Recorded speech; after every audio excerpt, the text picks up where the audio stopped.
ودوائها وعافية الأجسام وشفائها ونور الأبصار وضيائها وقوت الأرواح وغذائها وعلى آله وصحبه أجمعين. فرب اشرح لي صدري آمين ويسر لي أمري wahlul 'uqdatam min lisani yafqahu qawli. Ya Rabbi, terangkan hati-hati kami untuk mendapatkan cahaya-cahaya yang baik yang Engkau turunkan dengan berkah Nabi besar Muhammad sallallahu alaihi wasallam. Amin ya rabbal alamin. Hadirin hadirat, adik-adik sekalian, ini adik apa kakak nih? Mau dipanggil adik apa mau dipanggil kakak? Kakak. Panggilan tidak penting. Yang penting punya jati diri, betul? Masya Allah. Kepada guru-guru kita semua yang terhormat beserta staf-staf yang terhormat, kepala sekolah kita yaitu Bapak Rizal Pahlevi ya. Kemudian wakil kepala sekolah Bapak Muhammad Burhan Yazid, kemudian koordinator agama Bapak Rizal Heri, ketua Jamiyah Ibu Ade Fitriani Sari, ketua acara Maulid Nabi Muhammad sallallahu alaihi wasallam yaitu saudara Rama Masyhuri, dan lain-lain, ibu-ibu guru, staf-staf yang lain semua yang mohon maaf saya tidak sebut nama satu persatu, namun tidak mengurangi rasa hormat saya kepada beliau semua. Dan para siswa dan siswi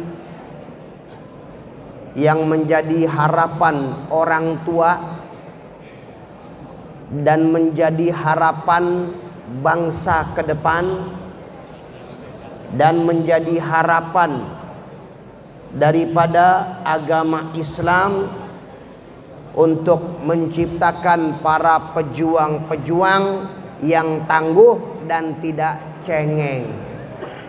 Betul. Menciptakan pejuang-pejuang yang tidak tangguh dan tidak ada yang tangguh dan tidak cengeng.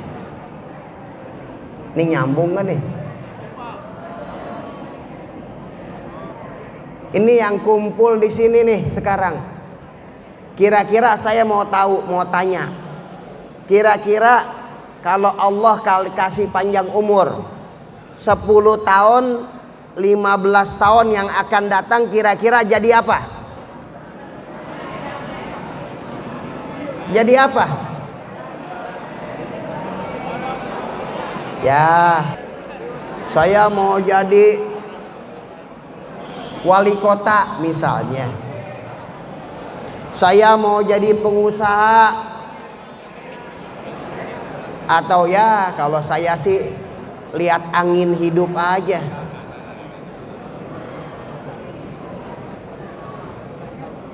Ini kalau kelas 10 ini ya palingnya ya, 10, 11, 12. Ini kalau kelas 10 berarti umurnya sudah berapa? 15 kira-kira sudah besar apa belum? Belum. Masih disuapin. Pantas kalau masih disuapin, diajak bicaranya memang masih belum bisa diajak bicara. Betul. Kalau masih disuapin, kalau diajak bicara masih belum bisa nyambung. Kalau anak-anak yang sudah dewasa, kalau lagi diajak bicara, otaknya jalan. Betul? Siap? Allahu Akbar. Masya Allah. Itu umur 13-14 tahun di zaman Rasul Sallallahu Alaihi Wasallam, itu anak sudah dewasa, sudah bisa untuk memanajemen dirinya, bahkan mereka sudah ikut perang bersama Nabi Muhammad SAW. Sudah ikut perang, sudah ikut jihad.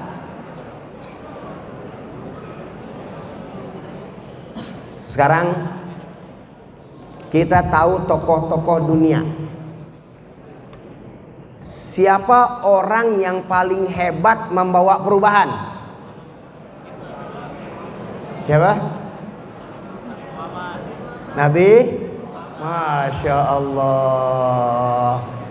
Emang gak salah kalau sekolah di Al-Azhar. Betul? Tahu.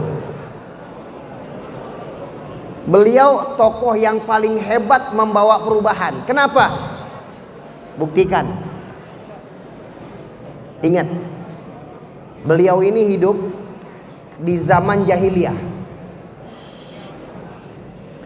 Orang-orang di zaman jahiliyah,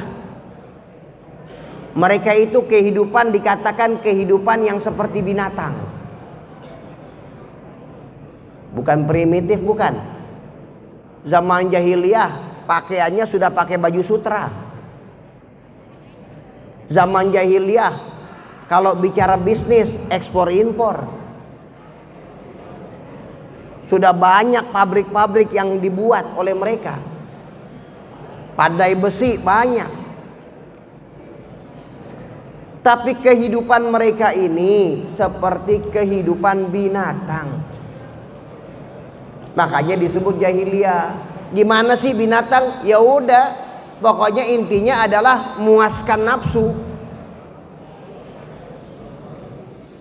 Bagaimana caranya untuk memuaskan nafsu? Dengan harta yang dia miliki, bagaimana caranya untuk memuaskan nafsunya dengan harta? Dengan kemiskinan yang ada pada diri mereka, bagaimana caranya untuk menjilat? Ini yang ada di zaman jahiliyah.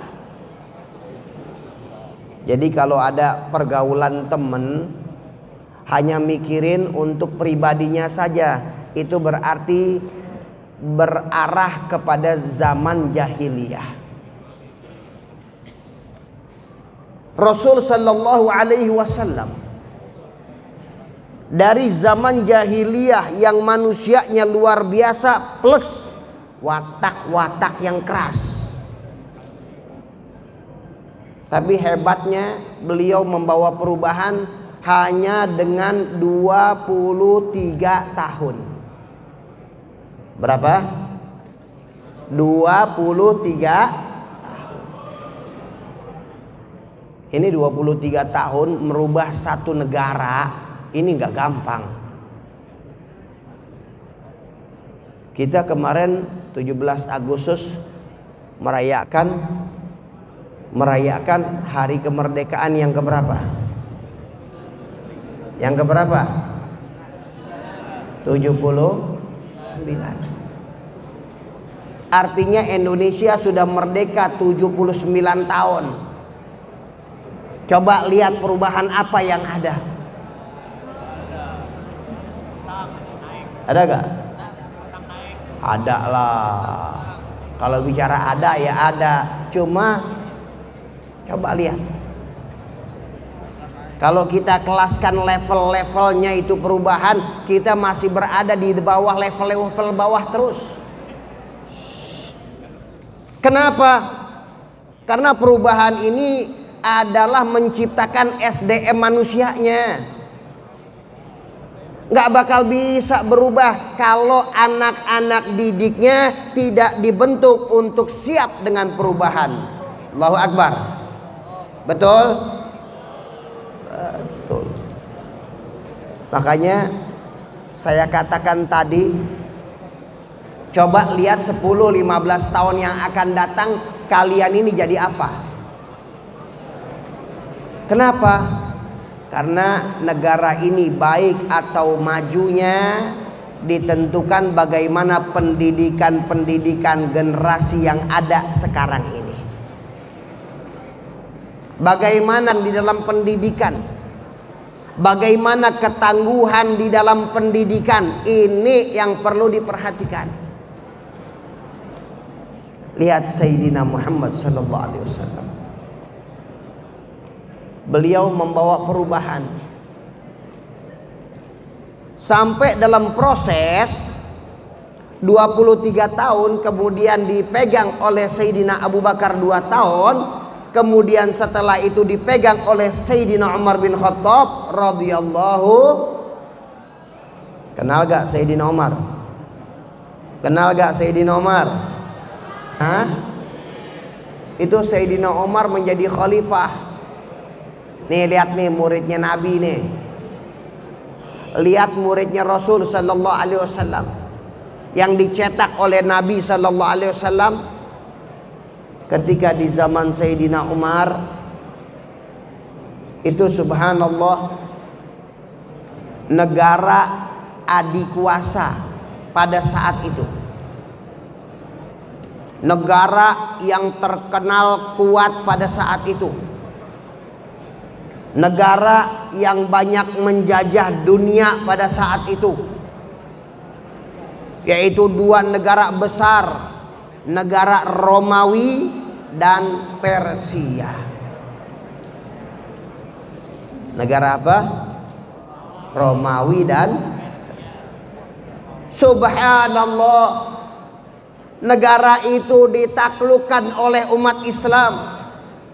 Negara yang paling hebat, negara yang paling kuat, jatuh ke tangan umat Islam, tunduk di tangan umat Islam. Apa sebabnya?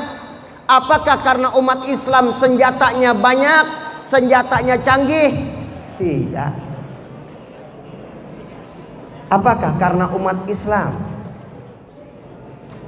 pasukannya banyak? Juga tidak. Kalau ngomong ke sini lembut, kalau ngomong ke sini agak kerasan dikit, boleh. Wajar, laki-laki emang harus begitu. Betul. Ya, jadi kalau ngomong ke sini agak lembutan dikit. Ya. Jadi subhanallah, itu ditundukkan negara yang terkenal dengan negara yang kuat. Nih kita ngomong seperti ini ngajak berpikir. Kita ajak berpikir untuk anak-anak generasi penerus pemegang kekuatan bangsa ke depan. Itu cuman tentara umat Islam pada saat itu 46.000. 46.000. Terus berapa tentara Romawi? Tentara Romawi itu berjumlah 200.000. 200.000 sama 46.000, banyakan mana? Banyakan mana? Ini belajar matematika gak ya? Banyakan mana? 200. Tentara Romawi 200.000 plus mereka itu lengkap dengan pasukannya berkuda, lengkap dengan senjatanya, lengkap dengan pasukan dan lain-lainnya. Umat Islam mereka hanya 46.000. Berapa kali lipat tuh ya? Berapa kali lipat itu? 4 kali lipat lebih. 4 kali lipat lebih.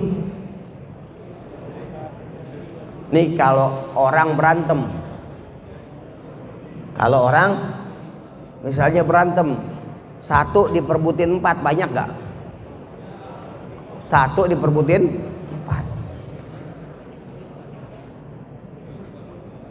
4. Ini sahabat jumlahnya 46.000, mereka 200.000, 4 kali lipat lebih. Tapi anehnya Allah Subhanahu wa taala berikan kemenangan kepada para sahabat. Allah Subhanahu wa taala berikan keunggulan kepada para sahabat karena mereka mendapat didikan dari Rasul sallallahu alaihi wasallam bahwasanya kemenangan bukan dari jumlah, bahwasanya kemenangan bukan daripada kelengkapan senjata, bahwasanya kemenangan bukan daripada hebatnya pasukan, akan tetapi kemenangan datang dari Allah. Maka mereka bergantung kepada Allah. Mereka bersandar kepada Allah yang menentukan segala-galanya. Tidak ada sesuatu yang bisa berlaku di dalam kehidupan kalau tidak ada ketentuan dari Allah. Maka mereka bersandar kepada Allah. Mereka memohon kepada Allah, mereka bergantung kepada Allah. Allah Subhanahu wa taala berikan mereka kemenangan yang menakjubkan. Allah buktikan menang. Apa sebabnya? Ini yang perlu kita pelajarin. Ini yang perlu kita tahu. Kita ini rindu dengan kemajuan, betul. Ini kira-kira bangsa kita, bangsa Indonesia mau atau tidak menjadi kedepannya negara yang mempunyai superpower, mau atau tidak? Negara yang menjadi negara kaya, mau atau tidak? Negara menjadi negara yang sejahtera, mau atau tidak? Martabatnya bagus, tidak direndahkan oleh negara-negara lain dan tidak dipecah belah. Kalau mau saja berarti harus pikirin jalannya bagaimana. Betul gak? Kita kan mau nih, pikirin jalannya bagaimana. Jangan sampai sekolah berjalan tapi masa depan ke depan suram. Lapangan kerja gelap. Atau karya untuk dikembangkan menjadi pengusaha atau menjadi seseorang yang pencipta itu tidak terbuka pintunya. Siapa yang mau disalahkan? Oh, negara begini, negara begitu, kacau, banyak utang dan lain-lainnya. Siapa yang mau disalahkan? Nggak usah bicara jauh-jauh nyalahkan sesuatu, salahkan kita. Ini sekarang, ini cetakan-cetakan yang akan menjadi pejuang-pejuang ke depan. Kalau cetakan-cetakan kader-kader diajak ngomongnya aja nggak nyambung, diajak berpikir logika nggak nyambung, coba gimana ke depannya ini bangsa? Betul? Betul? Setuju gak? Setuju nih, yang setuju dikit doangan ngucapin. Setuju? Setuju gak? Tahu di zaman Rasulullah umur 17 tahun udah jadi panglima perang, udah jadi jenderal. Sudah jadi jenderal. Usamah bin Zaid, seorang sahabat. Ini Usamah bin Zaid umurnya 17 tahun. Dipilih oleh Rasul sallallahu alaihi wasallam untuk menjadi panglima perang. Menjadi panglima perang di dalam menghadapi musuh-musuh mereka. Sayyidina Ali bin Abi Thalib radhiyallahu anhu umurnya masih muda, beliau sudah dipilih untuk menjadi panglima perang. Lihat ini gambaran anak-anak muda yang dicetak oleh Nabi Muhammad SAW. Jadi sayang saudara-saudaraku, adik-adikku, Kalau masa-masa muda ini masa berlian, masa-masa muda ini adalah masa-masa yang istimewa, kemudian hilang begitu saja, sayang. Maaf, saya suka ngomong sedikit pedas. Saya bilang begini, coba deh lihat anak-anak yang keluar dari SMA. Coba setelah keluar, kan berarti sudah proses SD, SMP, SMA 12 tahun. Coba 12 tahun itu keluar bisa atau tidak pada umumnya jadi guru bahasa Indonesia? Pikirkan. Ini biar ajak memikir sedikit ini. Sanggup atau tidak jadi guru bahasa Inggris keluar dari SMA? Ini bicara umumnya ya. Bicara umumnya. Padahal ini umur-umur yang sedang menjadi umur berlian. Umur emas, umur yang sangat mahal. Tapi jangan sampai hilang begitu saja. Dengan bergaul, artinya dengan di sekolah tidak mementingkan kependidikan, tapi hanyalah sekedar bergaul, kenal sana, kenal sini, buang-buang waktu. Otak yang seharusnya menghafal, otak yang seharusnya dia bagus di dalam mencerna, yang seharusnya dia bagus di dalam mendidik, di dalam kecerdasannya, hilang begitu saja. Kan sayang. Betul. Tapi ini aja udah masuk Al-Azhar, sudah top, sudah bagus. Alhamdulillah. Kenapa? Karena sudah ada wadah yang baik, paling tidak mengarahkan kepada arah wadah yang baik. Makanya kalau kita mau sukses, kalau kita mau adakan perubahan, ayo berpikir umur 16 bukan anak kecil. Umur 17 bukan anak kecil.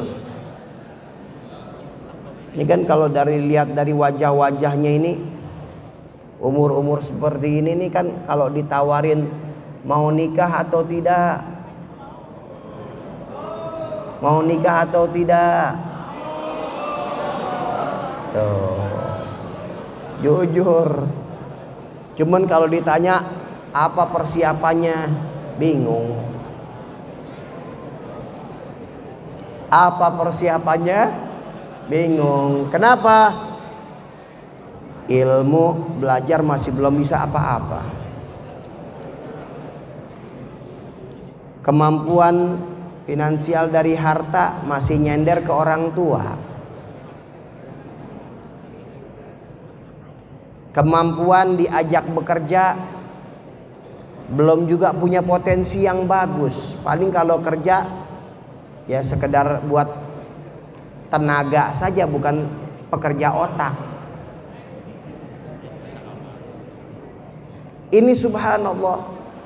Coba kita pikirin, orang-orang tua kita, nggak usah jauh-jauh, orang-orang tua kita yang dianggap mereka tidak berpendidikan, yang dianggap mereka itu memang tidak sekolah tinggi, tapi perlu paham, orang-orang tua kita pada mereka umur 17 tahun mereka sudah bisa berdagang, mereka sudah bisa berbisnis, bahkan mereka sudah bisa beli tanah, bahkan mereka sudah bisa buka usaha. Usaha nambahin tanah, meninggal warisannya luas. Tuh, itu orang-orang dulu. Coba sekarang. Ini kita bicara secara umum. Walaupun ada orang-orang yang istimewa, yang cerdas, yang kesadaran dirinya sudah timbul besar.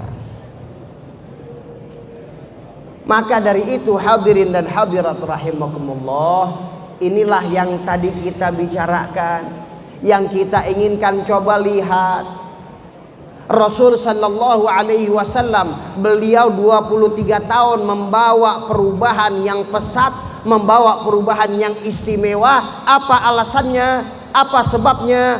Sebabnya adalah pertama, hati-hati umat dikenalkan kepada pencipta. Ini jurus pertama. Hati manusia dikenalkan kepada satu jalur, Allah. Orang kaya ketika mereka kenal kepada Allah, melakukan sesuatu karena Allah. Pejabat ketika mereka kenal kepada Allah, melakukan sesuatu karena Allah. Orang-orang miskin ketika mereka kenal Allah, maka mereka melakukan sesuatu tidak mengharapkan untuk menjilat, akan tetapi karena Allah. Ini yang mahal.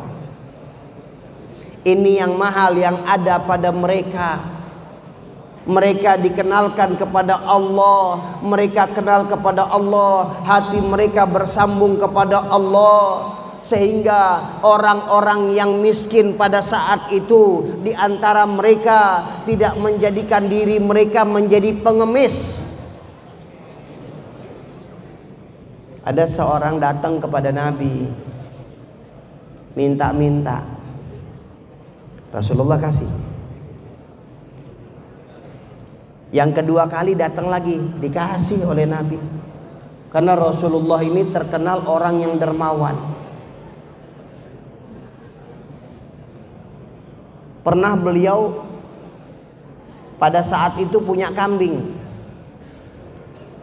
satu bukit. Punya kambing satu bukit besar banyaknya. Ada seorang datang kepada Nabi. Ketika seorang itu datang kepada Nabi, maka minta kambing. Ya, mudah-mudahan berharap dikasihlah 5 ekor sajalah. Maka ketika orang Badui ini datang kepada Nabi minta kambing, beliau SAW mengatakan, itu kambing sebukit, ambil buat kamu. Allah, baik gak? Itu Nabi kita, Nabi Muhammad. Kalau sudah ngasih nggak pernah takut miskin. Makanya banyak orang dapat hidayah. Nah, ini orang datang sekali dikasih sama Nabi, 2 kali dikasih lagi, datang lagi ketiga kali minta lagi, dikasih oleh Nabi. Cuman beliau bilang, tangan di atas lebih mulia daripada tangan di bawah. Itu ucapan itu yang keluar dari hati mulia Nabi Muhammad SAW menjadikan orang itu mengatakan, semenjak itu seumur hidup saya tidak pernah meminta-minta kepada orang lain. Allah, lihat itu. Walaupun mereka miskin, tapi miskin mereka lillah, karena Allah. Mereka di waktu sabar mereka sabar, di waktu mereka dapat nikmat bersyukur, maka mereka bersyukur. Jadi kita ini hidup banyak ditakutin dengan gak makan, banyak ditakutin dengan tidak makan. Padahal motivasi hidup dalam hidup kita ini, apalagi anak-anak remaja seperti ini motivasinya harus tinggi. Saya suka bicara, kalau dulu ada motivasi orang-orang tua kita, dan itu wajar dari orang-orang tua kita dahulu. Ayo sekolah yang rajin biar nanti kerjanya enak, betul? Sekolah yang rajin biar nanti kerjanya enak, bagus. Kalau saya bilang oke, itu boleh, tapi boleh ditingkatkan lagi. Apa peningkatannya? Sekolah yang rajin, siapkan diri kita sebagai pencipta karya, bukan sebagai pegawai, tapi kita menciptakan satu karya yang kita bisa buka pabrik, yang kita bisa buka perusahaan, yang kita bisa menampung orang banyak kerja. Ini baru semangat, betul? Mau gak? Mau atau tidak? Mau. Tapi yang begitu kan proses. Yang seperti itu proses. Nggak bisa anak-anak manja terus bisa seperti itu, nggak bisa. Ada orang mau kaya susah. Ada orang mau kaya susah. Tapi ada orang mau miskin susah. Bingung. Mau miskin susah. Ini ada. Gimana? Kenapa? Karena memang potensi jiwanya dia memang jiwa orang-orang yang aktif, yang akan terus berkembang hidupnya. Kemarin ini saya cerita sedikit. Saya buka sesuatu sedikit lah. Kemudian saya ada konsultasi. Ada konsultasi kepada satu konsultan, maka dia cerita ada seorang itu dia keluarkan hartanya banyak, dia keluarkan. Yang pertama dia cerita ada orang dapat warisan besar, sekian miliar. Dia telepon, ini seorang motivator tadi nih. Ayo makan sama saya traktir. Ayo makan, ayo ini itu. Terus berjalan, itu duit sekian miliar. Setelah 2-3 tahun ketemu lagi, banyak utang, miskin, padahal punya harta besar. Ini yang orang mau kaya susah. Walau dia punya miliaran, umurnya cuma setahun 2 tahun. Umurnya cuma sebentar. Kenapa? Jiwanya nggak dibentuk. Kepribadiannya yang tidak dibentuk, ini susah. Makanya ini masa-masa seperti ini adalah masa pembentukan. Tapi ada juga yang dia ini keluarin duit sekian puluh juta, sampai dia bilang seandainya hartanya dia nggak ada, 0, dia kembali 0, miskin, untuk dia setahun 2 tahun bisa kembali kaya lagi. Kenapa? Karena kepercayaan orang sudah banyak sama dia. Oh, nggak boleh dengar, oh dia lagi nggak ada kerjaan, langsung diteleponin, langsung dicari orang. Kenapa? Karena orang tahu dia potensi besar. Makanya orang yang kayak begini mau miskin susah. Insya Allah kayak guru-guru kita yang ada di sini nih. Ini potensi-potensi yang luar biasa. Yang berharap ini anak-anak yang ada di sini insya Allah menjadi potensi yang hebat. Amin. Betul gak? Betul. Ya Allah, kita pengen Indonesia ke depan menjadi Indonesia yang hebat.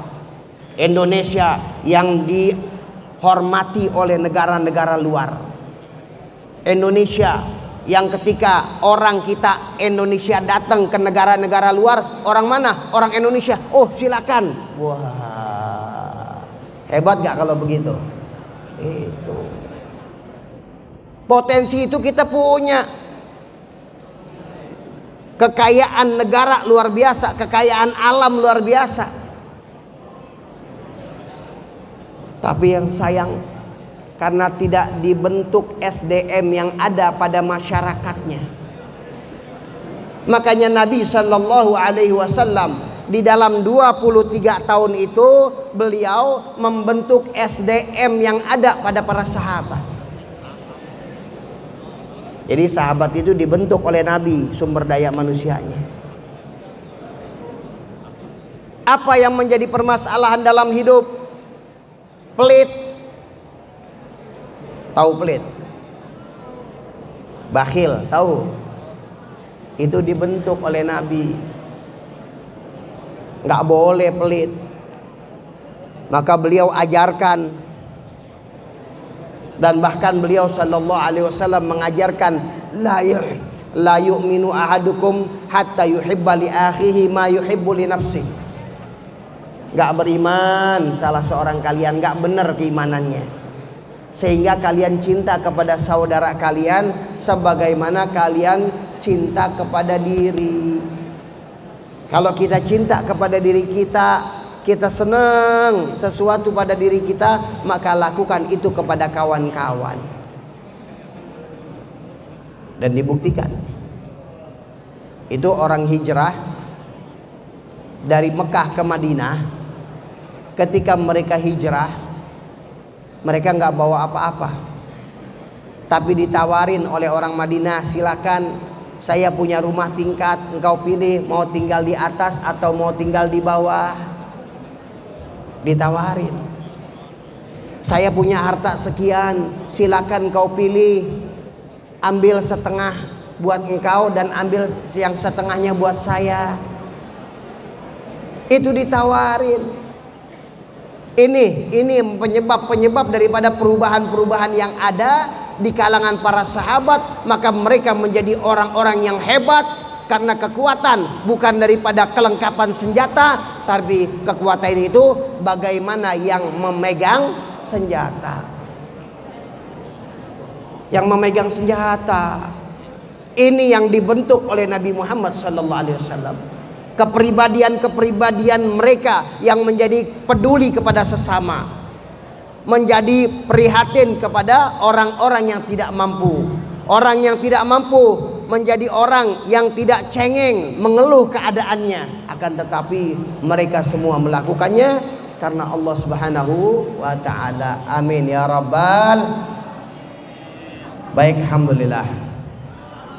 Hadirin dan hadirat, ayo sekarang apapun yang kita inginkan tidak akan bisa tercapai kecuali dari Allah. Ada orang yang punya keinginan tapi sulit untuk mendapatkannya, dan tentu pintu untuk mendapatkan itu semuanya dari Allah. Ayo kita doa, ayo kita minta kepada Allah, kita mohon kepada Allah Subhanahu wa taala.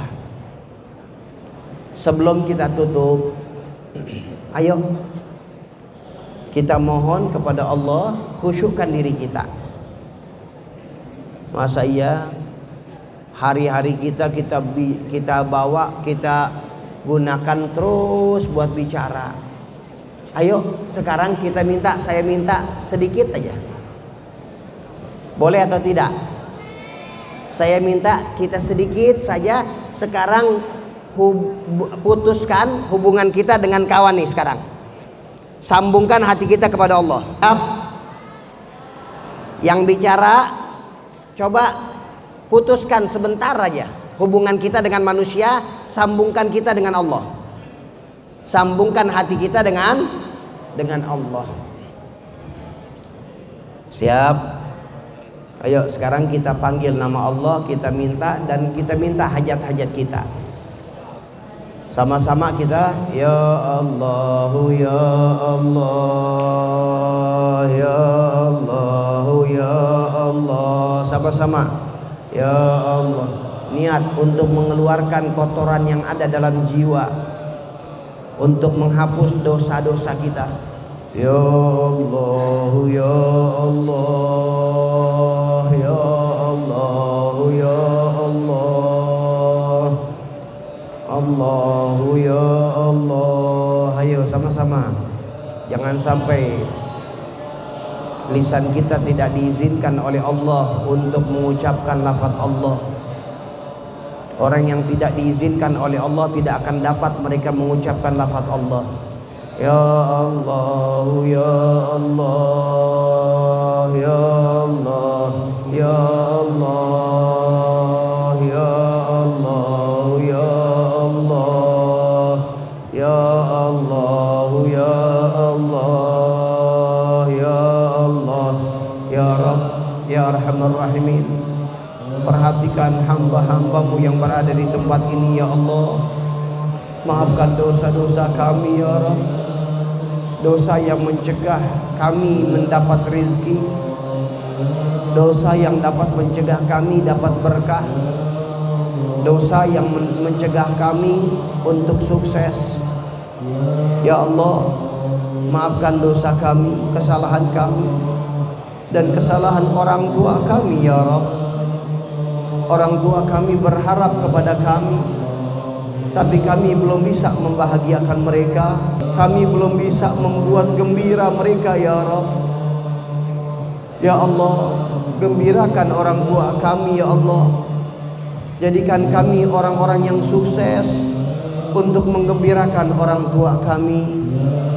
Jadikan perkumpulan ini perkumpulan yang mendapat rahmat-Mu ya Rabb. Tidak ada di antara kami yang di tempat ini kecuali Engkau hapuskan dosa-dosa kami, Engkau maafkan kesalahan-kesalahan kami ya Allah. Ya Rabb, jangan kami orang-orang, jangan sampai kami menjadi orang-orang yang mendustakan orang-orang tua kami. Jadikan kami orang yang berbakti kepada orang tua.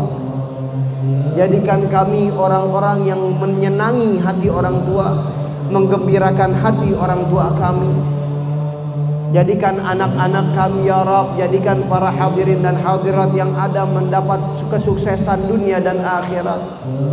Dijadikan hati-hati yang selalu jernih, hati-hati yang selalu baik, berfikir yang sehat, berfikir yang jernih, menjadi orang-orang yang sukses ke depan hari ya Allah. Sukses menjadi orang-orang yang berbakti, sukses menjadi orang-orang pengusaha, menjadi orang-orang yang berkarya, dan sukses dunia dan akhirat. Ya Allah, angkat kekerasan hati ya Allah, angkat kegelapan hati ya Rabb.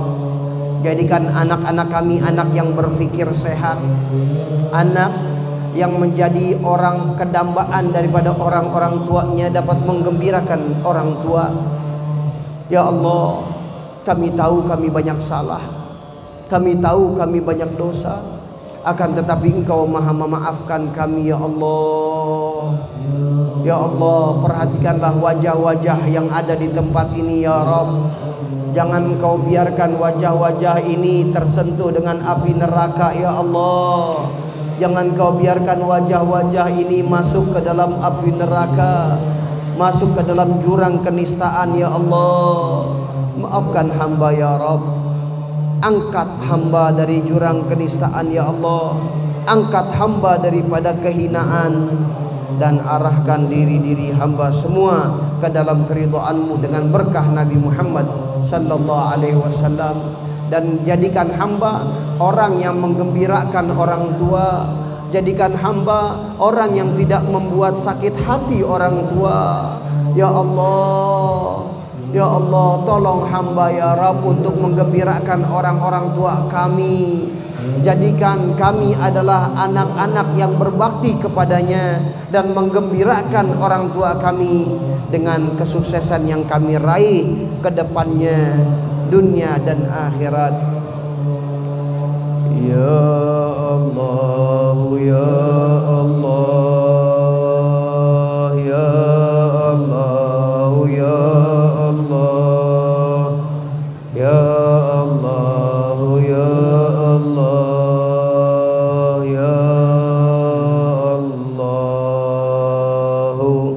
ya Allah, ya Farij 'alal muslimin ya Rabb. Ya Allah, jangan Kau sia-siakan ya Rabb permohonan kami.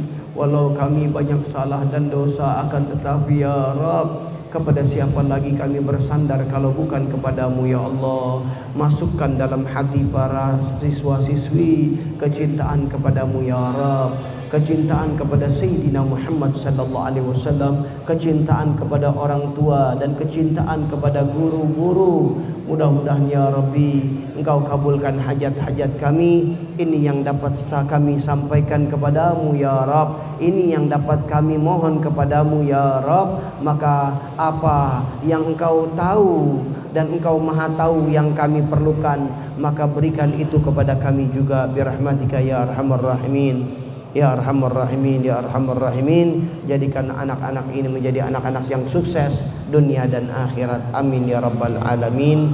Demikian, alhamdulillah rabbil alamin. Demikian, mudah-mudahan semua mendapat manfaat. Kalaupun tidak manfaat secara menyeluruh, paling tidak tersimpan dalam hati, yang akan datang satu masa tergerak untuk dekat kepada Allah Subhanahu wa taala. Amin ya rabbal alamin. Wal afu minkum. Assalamualaikum warahmatullahi wabarakatuh.